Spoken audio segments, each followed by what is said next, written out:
apa kau menjadi yang terkuat karena kamu Gojo Satoru, atau kau adalah Gojo Satoru sehingga kau menjadi yang terkuat? Ungkapan tersebut merupakan ungkapan yang dikatakan oleh Geto Suguru di episode 5 di menit 16 akhir sampai menit 17 awal, di mana ungkapan tersebut merupakan ungkapan terakhir dari Geto Suguru sebelum ia meninggalkan Gojo sendirian dan Akademi Jujutsunya untuk dapat memenuhi idealismenya untuk menciptakan dunia yang diisi oleh para penyihir.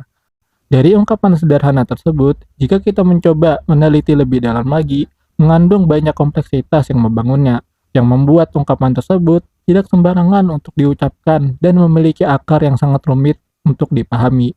Oleh karena itu, di sini saya akan mencoba membahas kompleksitas dari ungkapan tersebut, kalau ungkapan tersebut tidak hanya serta-merta ungkapan biasa yang dapat diungkapkan di sembarang tempat dengan alasan yang remeh. Untuk memulai pembahasan kali ini, saya bawakan sebuah pembahasan semiotika yang dihubungkan dengan dialektika Hegelian untuk menjelaskannya. Semiotika adalah ilmu yang mempelajari tentang tanda atau makna dari suatu tanda.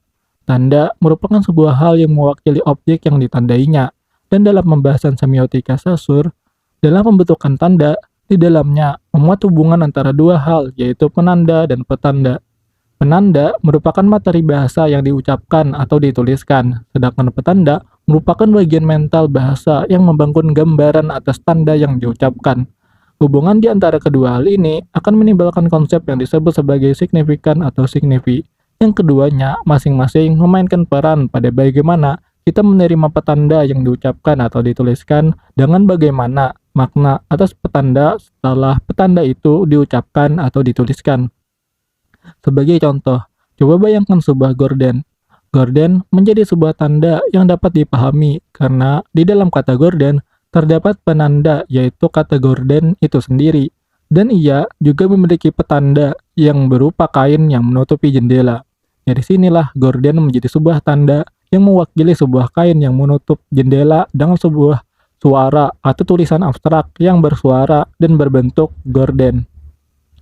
Efek dari hubungan penanda dan petanda tersebut menimbulkan sebuah signifikan dari kata gorden tersebut, yaitu berupa masing-masing huruf yang digabungkan menjadi susunan yang dibaca gorden dengan signifinya berupa apa yang timbul di pikiran kita di saat gorden itu diucapkan, yaitu berupa kain yang menutupi cahaya yang lewat dari jendela. Dari pembahasan tanda ini, Saussure mengklasifikasi tanda tersebut menjadi 3 kategori utama, yaitu pertama ikon yang berarti tanda yang didasarkan terhadap kemiripannya. Contohnya seperti ikon toilet di suatu ruangan, berarti di situ ada WC yang dapat kita gunakan. Yang kedua yaitu indeks, yang berarti tanda yang didasarkan kepada hubungan sebab akibat terhadap realita yang ditunjuknya. Contohnya seperti tanda gelas pecah yang berada di kardus. Itu menandakan kalau barang yang ada di dalamnya jika dibanting akan hancur bagikan gelas yang dibanting. Dan yang terakhir yaitu simbol, yang berarti tanda yang memiliki makna yang didasarkan kepada kesepakatan bersama. Contohnya seperti tanda hati yang berwarna merah muda, yang menandakan sebuah cinta. Selanjutnya, dari klasifikasi tanda tersebut menjadi 3 kategori utama, Carl Sanders-Peirce mengembangkannya lebih lanjut dalam pembahasan semiotikanya yang disebut sebagai semiosis. Semiosis merupakan proses terjadinya pemaknaan sebuah tanda yang bermula dari bentuk dasar objek yang dipahami oleh mata, yang selanjutnya diinterpretasikan makna dari bentuk yang dilihat tersebut menjadi sebuah objek yang kita pahami makna atau namanya, yang menjadi pembeda dengan objek yang lain dengan bentuk dasar yang sama. Timbulnya pemaknaan ini tidak terjadi secara linear berurutan seperti yang aku jelaskan sebelumnya, namun berupa hubungan triadik atau trikotomi yang bersifat paradoksial dan saling berputar. Hal penting dari proses pemaknaan tanda melalui semiosis Peirce ini adalah pada pembagian lebih lanjut dari konsep objek yang ia tawarkan, yaitu yang sama seperti yang dijelaskan oleh Saussure tentang indeks, ikon, dan simbol. Namun, Peirce menempatkannya secara khusus pada konsep objek. Juga dalam pembahasan semiotika ini, terdapat sebuah istilah yang disebut sebagai arbiter, yang berarti bahasa itu suka-suka. Maksudnya, bahasa itu makna dan arti yang diucapkannya itu tergantung oleh orang yang mengucapkannya, bukan pada benda itu secara nyata, yang berarti bahasa itu subjektif. Setelah membahas tentang semiotika, kita lanjut membahas tentang dialektika Hegelian. Dialektika Hegel adalah konsep yang memaparkan tentang kebenaran yang lebih tinggi dengan selalu membenturkannya dengan penentangnya dan menciptakan perdamaian pada pertentangan tersebut. Dalam memahami dialektika Hegel ini, kita pertama-tama harus memahami apa yang ingin dituju dari proses dialektika Hegel tersebut, yaitu yang ia sebut sebagai roh absolut. Roh absolut merupakan kondisi kebenaran mutlak yang ingin dituju oleh setiap jiwa manusia. Singkatnya, sebuah tujuan yang harus dicapai oleh manusia. Dalam menyikap sebuah kebenaran, Hegel berdalih kalau kebenaran itu harus holistik atau harus menyeluruh. Tidak bisa kita mengatakan kalau sesuatu itu benar, namun ia memiliki kecacatan. Oleh karena itulah, kebenaran itu harus menyeluruh, harus memuat segalanya pada dirinya. Yang menyeluruh ini adalah apa yang nyata, yang ada pada kebenaran tersebut.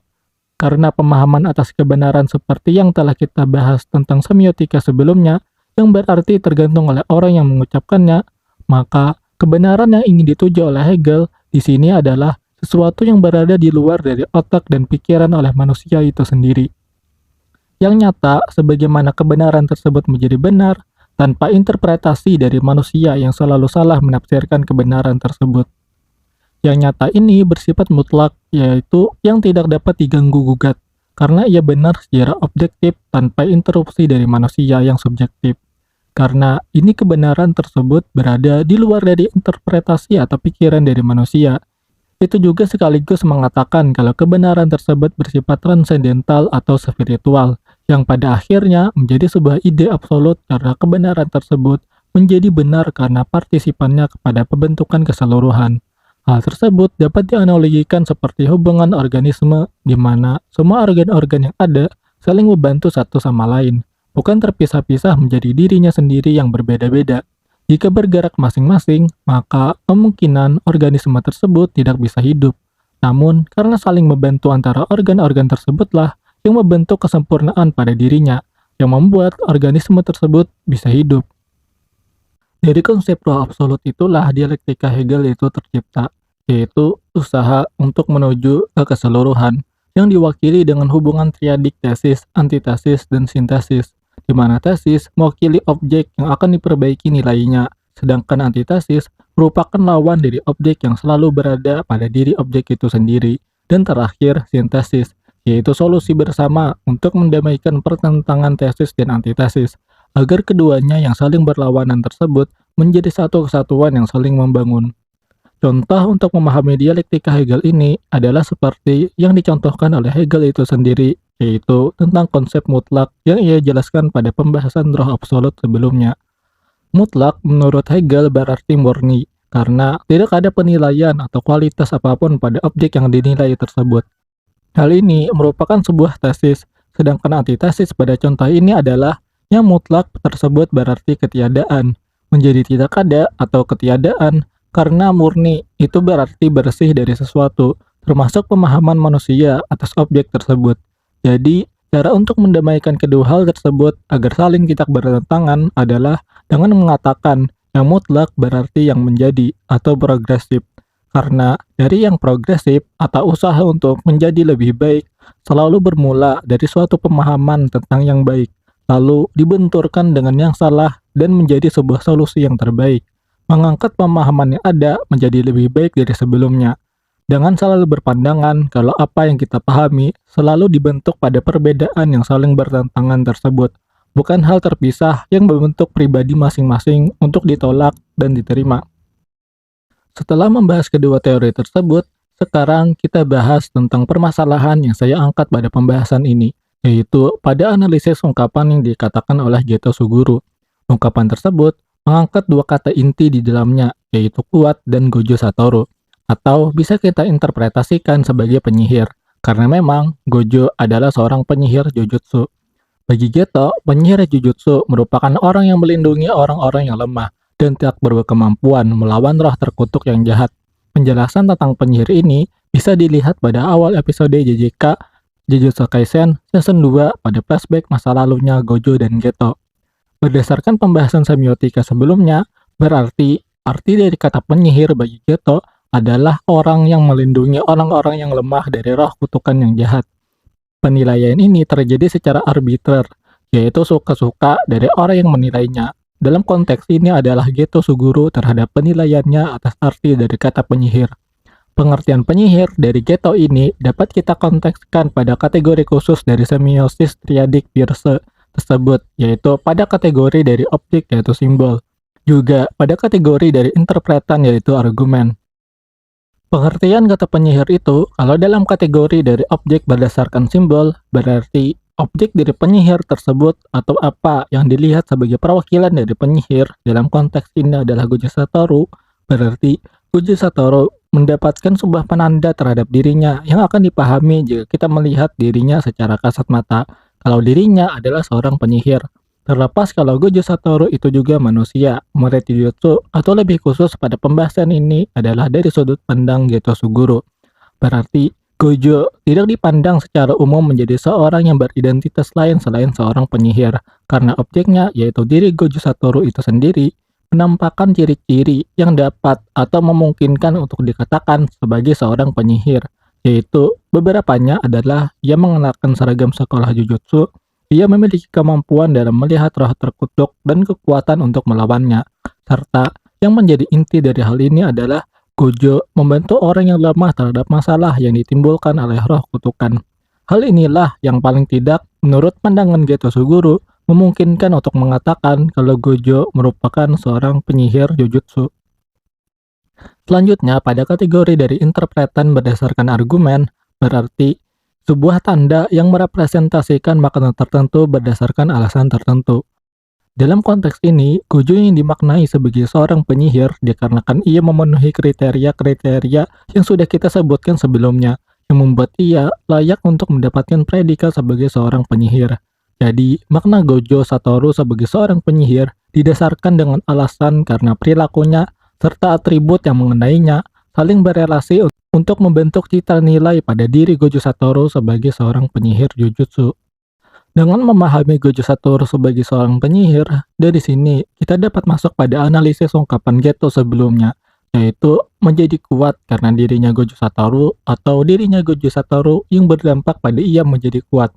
Ungkapan Gojo Satoru pada teks tersebut menandakan bukan diri Gojo Satoru apa adanya, namun pada pemahaman kalau Gojo Satoru yang merepresentasikan seorang penyihir Jujutsu. Dengan menggunakan analisis dialektika Hegel, kita dapat menempatkan Gojo Satoru sebagai seorang penyihir pada sebuah tesis. Tahap selanjutnya, kita harus mencari penentang atau antitesis pada identitas Gojo tersebut, yaitu yang dalam ungkapan Geto disebut sebagai yang kuat atau terkuat. Kita bahas kenapa kuat atau menjadi terkuat itu bertentangan dengan identitas Gojo sebagai seorang penyihir. Pada episode 5, sebelum menit ke-10, Geto ada curhat dengan karakter yang bernama Yuki Tsukumo. Pada curhatan Geto tersebut, ia menyayangkan kalau Gojo sudah semakin kuat dan berkembang. Berkembangnya Gojo menjadi lebih kuat berarti meninggalkan status duo jenius penyihir Jujutsu pada era mereka, yaitu Gojo dan Geto. Hasilnya, Geto mengalami krisis identitas atas sahabatnya tersebut, yang awalnya ia mengira Gojo sebagai teman seperjuangan penyihir Jujutsu, menjadi orang asing yang ia tidak kenali lagi. Gojo dipandang dari hal ini menjadi seorang yang menciptakan perlombaan penyihir, yang dalam curhatan Geto tersebut, itu bertentangan dengan pemahamannya tentang status sebagai seorang penyihir Jujutsu yang harus melindungi orang lemah, bukan untuk berkompetisi siapa yang lebih kuat dan berkembang. Dari hal inilah yang kuat dan terkuat menjadi sebuah oposisi atau penentang atas identitas seorang penyihir Jujutsu. Dengan mengetahui kalau Gojo sebagai seorang penyihir, serta di sisi lain kita mengetahui kalau Gojo semakin berkembang dan semakin kuat, kita dapat memahami seberapa bingungnya Geto pada saat itu dalam menghadapi krisis identitas yang ia alami, yang kira-kira kalau dijabarkan akan seperti ini.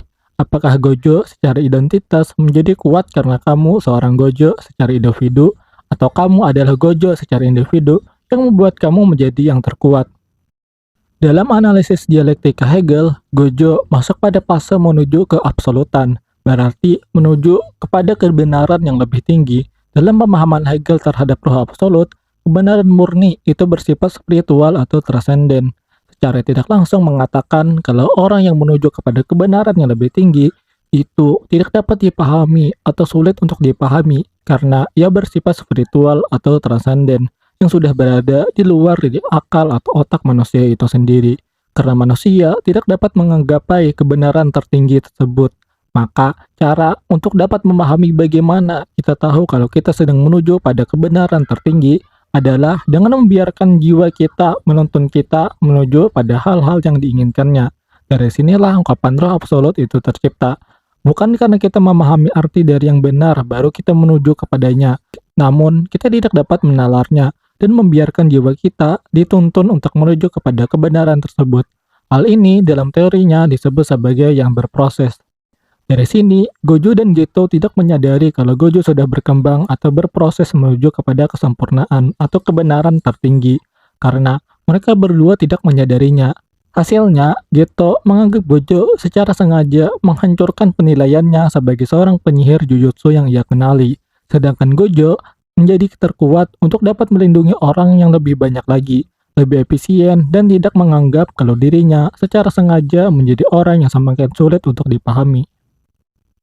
Dari dialektika Hegel inilah kita mengetahui kalau kebenaran itu terkadang susah untuk dipahami oleh kebanyakan orang.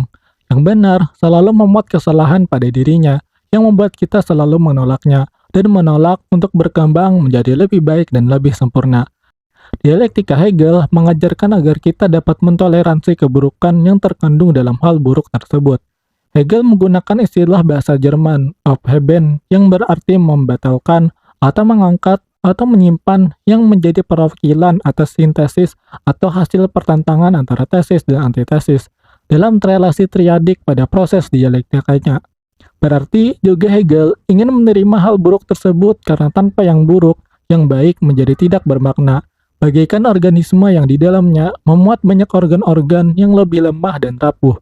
Namun, karena mereka saling membantu dan bersinergi, hasilnya mereka semua dapat hidup walaupun mereka rapuh secara individu. Sedangkan jika kita menyingkirkan organ yang lemah tersebut karena kelemahannya menciptakan keburukan atau kecacatan pada dirinya, maka sedari awal organisme tersebut tidak akan bisa hidup. Karena tanpa satu organ tersebut, hasil kerja tubuh organisme itu yang sedari awal diciptakan sempurna dengan semua organ yang ada akan menjadi hancur dan tak seimbang. Organ-organ lain akan terpengaruhi kinerjanya yang memang memerlukan sokongan dari satu organ yang hilang tersebut. Hasilnya akan menimbulkan efek berantai yang akan mematikan organisme yang kehilangan satu organ tersebut. Bisa dibayangkan bagikan manusia yang kehilangan organ hati yang menjadi penyaring dari racun. Jika organ tersebut hilang, maka tidak ada yang bisa menyaring racun pada diri kita, dan hasilnya kita pasti akan mati karena keracunan.